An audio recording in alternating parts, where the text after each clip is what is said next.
kiss. It doesn't make sense to anybody else. Who cares if you're all I think about? I've searched the world and I know now it ain't right if you ain't lost your mind. Yeah, I don't want easy, I want crazy. Are you with me, baby? Let's be crazy.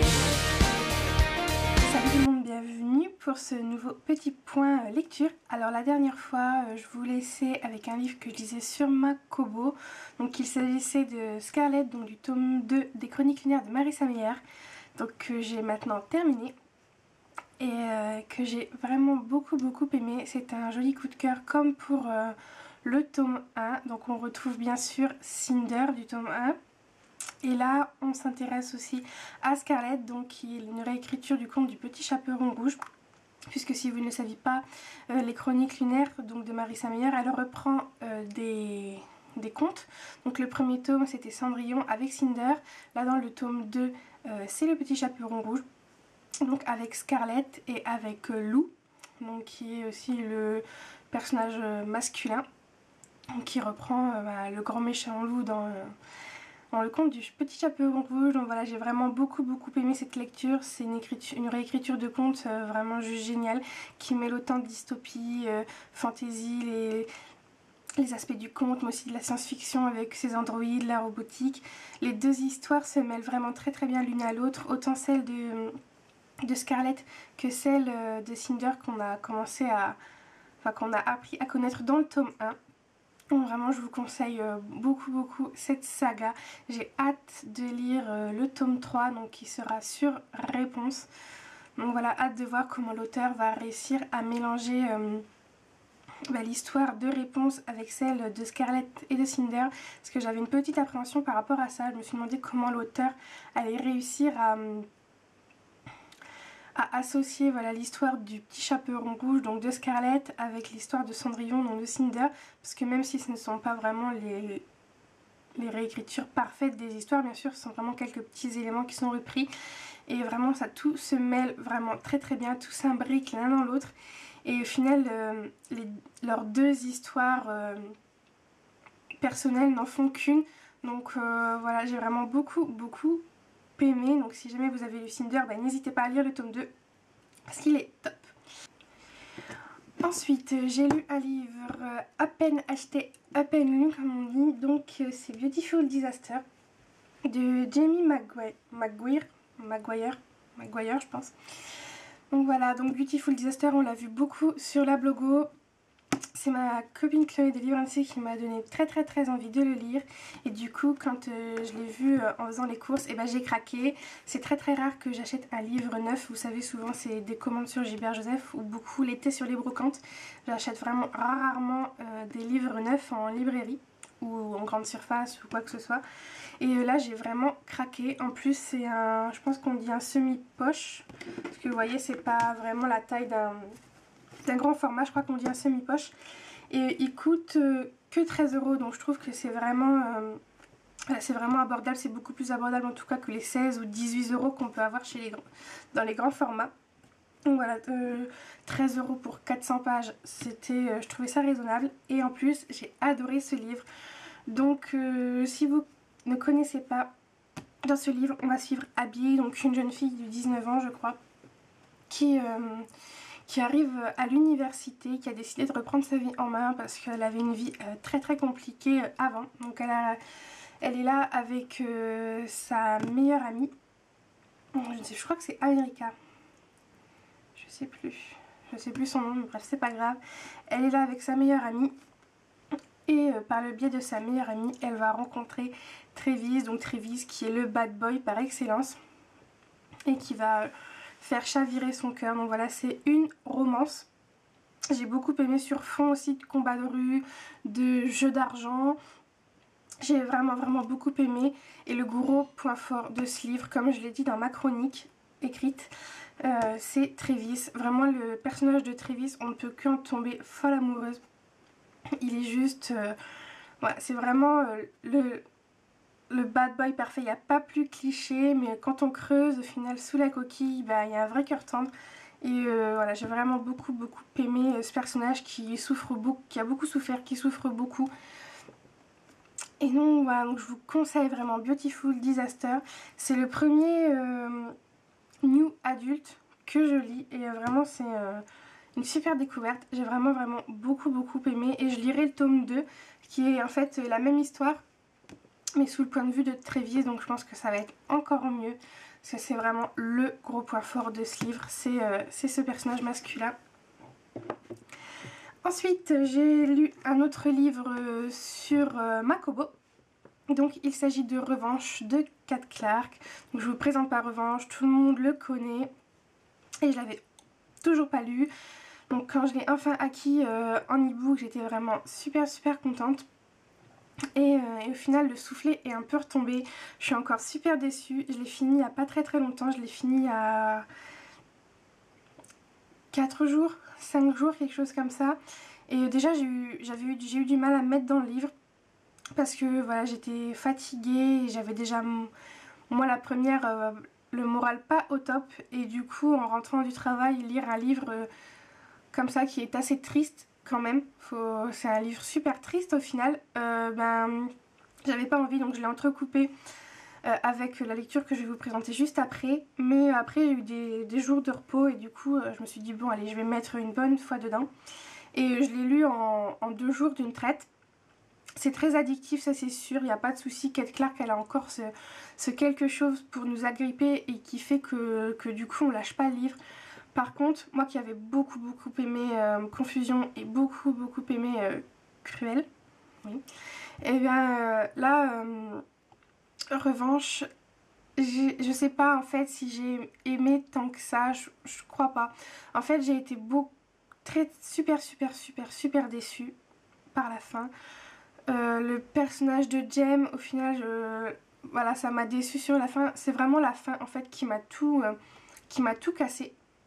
Parce que Jem veut absolument venger la mort de Kay, donc de son meilleur ami, qui va se donner la mort après qu'on ait divulgué son homosexualité voilà, au grand jour. Donc c'est un sujet assez poignant, voilà, c'est un sujet d'actualité encore une fois, qui ne peut que nous toucher.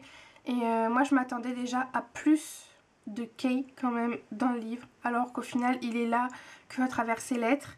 Lui m'a beaucoup plu, par contre il est vraiment c'est vraiment un super personnage, même si au final on lui en veut, nous aussi, enfin moi je lui en voulais presque aussi de donner la mort, parce qu'au final il a gâché sa vie et la vie d'autres personnes, enfin voilà, comme d'autres lui ont gâché la vie, enfin bref, c'est assez tortueux quand même comme sujet.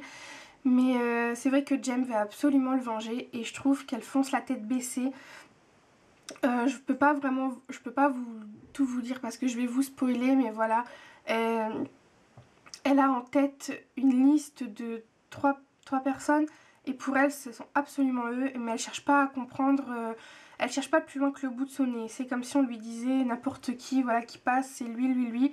Bon bah voilà, pour elle c'est lui, elle va pas chercher à savoir si c'est vraiment ces 3 personnes qui sont responsables entre guillemets de la mort de Kay. Et ça m'a gênée parce qu'au final elle va s'en prendre à ces personnes, au final ces personnes vont souffrir, il y a aussi d'autres personnes alentour qui vont beaucoup souffrir et au final c'est tant de vies gâchées pour voilà, alors qu'elle aurait peut-être pu chercher un peu plus loin que le bout de son nez. C'est ça qui m'a un peu dérangée. Pendant tout le livre, vraiment, on est vraiment dans cette optique de vengeance. Je voulais savoir comment elle allait venger Kay. Et au final, non, c'est vraiment le soufflet est retombé. Je suis super déçue parce que j'ai vraiment entendu beaucoup de bien sur ce livre. Et j'ai adoré les 2 premiers livres de Kat Clark. Mais là, c'est vrai que ça m'a gênée. Voilà, ça m'a gênée. Et non, ce livre, il est dérangeant. Voilà, parce que c'est toutes ces vies, tous ces ados, au final gâchés par la connerie, excusez-moi le mot, mais c'est vrai, d'une seule personne, au final, par la rancœur d'une seule personne. Alors là, par contre, j'étais sur les fesses, j'aurais pu y penser, mais j'y ai pas pensé, sur vraiment la personne qui est responsable de tout ça, entre guillemets. Donc voilà, j'étais étonnée, mais vraiment j'étais super déçue par la fin. Je pensais pleurer toutes les larmes de mon corps, je pensais avoir un autre dénouement. Et au final, il se passe limite ce que Jem nous dit pendant tout le roman, mais pas de la façon dont elle le pensait non plus. Enfin voilà, c'est trop... En revanche, pour moi, c'est vraiment le livre trop de vie gâchée pour ça, entre guillemets, moi qui suis contre l'homophobie et je ne supporte vraiment pas ça. Je crois que je l'ai déjà dit en vidéo, mais c'est vraiment quelque chose qui me débecte. Les homophobes, je ne supporte pas ça. C'est juste pas possible. Moi je suis raciste des homophobes, voilà, ça je le dis souvent, mais c'est juste pas possible. J'ai moi-même des amis gays, que ce soit filles ou garçons, et franchement, qu'on leur foute la paix, quoi. Et là, dans ce livre-là, je pense que c'est cette colère peut-être qui fait que ce livre-là, du coup, m'a plus semble plaire, parce qu'au final, voilà, Kay, on dévoile son homosexualité, les gens sont cons. Voilà, c'est la vérité. Et du coup, il va vivre un enfer, il va se donner la mort. Et du coup, Jem, en voulant le venger, bah, elle va... En fait, c'est Kay le premier d'une longue liste et ça va être plein de vies gâchées. Et tout ça pourquoi? Tout ça parce que les gens sont bêtes et qu'au final, ils peuvent pas laisser les gens aimer qui ils veulent. Enfin, moi, je vois pas le problème. Hein. Un garçon aime un garçon. Bah écoutez, tant qu'ils font de mal à personne, moi, voilà, je pars de ce principe-là. Donc bref, on va pas polémiquer là-dessus parce que je peux partir très loin et pendant très longtemps. Mais voilà, revanche, je pense que j'ai aimé quand même parce que je l'ai lu très vite. Katlack nous zappe vraiment dans son roman. Mais voilà, je pense que c'est le sujet un peu trop sensible ou... Voilà, la fin, vraiment c'est de me dire qu'en plus ça pourrait être totalement arrivé à n'importe quel jeune garçon là dans la rue ou n'importe qui, enfin voilà. Et du coup, c'est surtout voilà ce côté-là, ce côté vie gâchée. Ils avaient toute la vie devant eux et au final, tout ça parce que pour ça, bah toutes ces vies sont gâchées. Et moi, du coup, ça m'a beaucoup troublée. C'est un roman très troublant, très dévastateur. Je trouve on n'en sort pas indemne une fois de plus, mais je m'attendais vraiment à avoir le cœur serré, les larmes comme dans les premiers livres. Ça n'a pas été le cas. C'est plutôt de la colère. Voilà. Mais c'est pas envers l'auteur, pas envers les... Si, un peu envers les personnages, mais... Enfin, voilà. Je pense que vous avez compris. J'ai pas encore écrit ma chronique parce que je pars un peu n'importe comment, comme maintenant d'ailleurs. Mais non, voilà, je vous l'ai pas encore écrit, mais ça devrait arriver bientôt. Et ensuite, le dernier livre donc, que j'ai lu de ce petit point lecture, c'est un livre beaucoup plus jeunesse, beaucoup plus tendre, tout doux, tout sucré. Et franchement, c'était juste... le pied, c'était juste génial. Donc il s'agit de La Pâtisserie Bliss, donc de Catherine Littlewood, que j'ai dévoré littéralement. Donc j'avais lu des petits chapitres entrecoupés un petit peu le soir, parce que je peux pas dormir sans avoir lu quelques pages, et je vous dis en revanche, c'était pas du tout la bonne idée. Et celui-là par contre, c'était juste le livre parfait. Il faisait partie de mes réservations à la médiathèque. Voilà, aussitôt récupéré, presque aussitôt commencé. Et vraiment, petit coup de cœur, c'était trop mignon. Donc pour ceux qui connaissent pas, en fait, c'est l'histoire de 4 enfants. Donc surtout d'une famille qui tient une pâtisserie, donc la pâtisserie Bliss. Et dans une toute petite ville. Et en fait, ils font pas des gâteaux comme les autres, puisque les parents ont un livre de recettes magiques. Et donc ils se servent, pas tout le temps, mais de temps en temps sur leurs concitoyens, donc pour guérir la grippe, pour guérir un chagrin d'amour ou pour d'autres choses comme ça. Et ils vont devoir partir, donc d'ailleurs pour guérir une grippe dans oui, je crois que c'est une grippe dans un village alentour, et du coup ils vont devoir laisser leurs enfants tout seuls pendant une semaine, donc avec le chef cuistot et une drôle de voisine.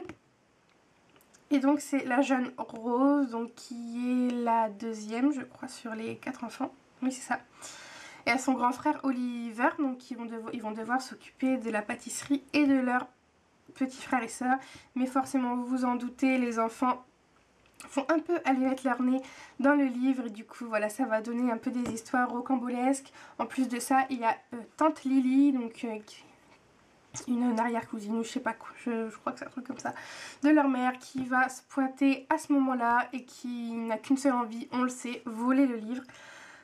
Donc voilà, j'ai vraiment beaucoup aimé. Le seul petit point négatif de ce livre, mais qui en même temps fait toute l'intrigue, bah, c'est Tante Lily. Elle est vraiment insupportable. C'est genre une peste, quoi. Enfin, voilà, sans commentaire. C'est juste pas possible. Et elle essaye d'entourlouper les enfants. Enfin, voilà. Alors, c'est très jeunesse. C'est pas prise de tête. C'est vraiment pas compliqué à lire. Mais c'est trop mignon. C'est trop touchant. Ça donne envie de manger des gâteaux et des muffins et des tartes à la mûre, alors que j'ai jamais mangé de tarte à la mûre, mais que là, ils font une tarte à la mûre, alors du coup, vous avez envie de manger de la tarte à la mûre. Non, vraiment, franchement, c'est un super bouquin que je vous conseille. Le tome 2 sort bientôt, au mois de début avril, je crois. Donc j'espère que ma médiathèque va en faire l'acquisition, ou sinon j'essaierai de l'acquérir en e-book ou quelque chose comme ça. Parce que j'ai hâte de lire la suite, parce qu'on reste quand même voilà, sur une intrigue à la fin. Ça a beau être jeunesse, on a une intrigue à la fin donc, qui est un peu évidente en réalité, mais on s'en fiche parce que c'est le genre de livre que moi j'aime lire, voilà, pour me détendre. Et voilà, non, franchement, super bouquin que je vous conseille. C'est juste trop mignon.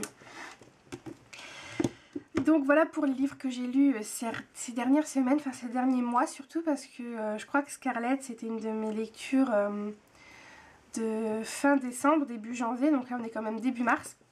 Donc je lis pas autant qu'avant, hein. Je crois que je tourne à 2 à 3 livres par mois, c'est vraiment pas beaucoup. Je suis en train de manger mes cheveux, pardon. C'est vraiment pas beaucoup, mais bon, on fait ce qu'on peut et souvent ce sont des livres qui me plaisent quand même. Donc là, à part Revanche, même si je suis contente de l'avoir lu et je l'ai aimé, mais voilà, il y a quand même encore ce petit truc qui me dérange.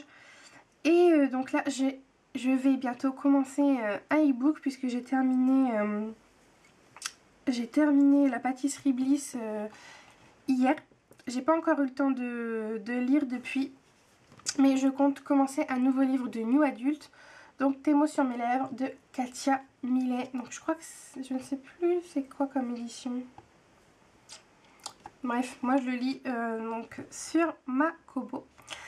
Donc voilà, je l'ai pas encore commencé. Très bientôt, j'espère, je pense ce soir ou demain, mais je pense que je vais très bientôt le commencer. Donc voilà, et après ça sera au fil de mes envies, voilà, au fil de ma palle, je vais voir. Il y a un livre que je me suis offert il n'y a pas longtemps, Opprimé, de je ne sais plus qui me tente bien. J'aimerais bien finir mes sagas aussi parce que là c'est la débandade, c'est vraiment pas possible. Enfin voilà, il y a plein de livres qui me tentent, autant en papier qu'en e-book. Donc voilà, je verrai bien. Je vais vraiment lire au fil de mon humeur et de mes envies. Donc voilà, c'est tout pour ce petit point lecture. J'espère qu'il vous aura plu. N'hésitez pas à me dire dans les commentaires si vous avez lu ces livres, si vous avez envie de les lire. Enfin voilà, si vous avez lu Revanche, ce que vous en avez pensé. Ça sera avec grand plaisir que je partagerai tout ça avec vous. Donc voilà, je vous fais à tous de très gros bisous et je vous retrouve mercredi prochain pour une nouvelle vidéo. Bye!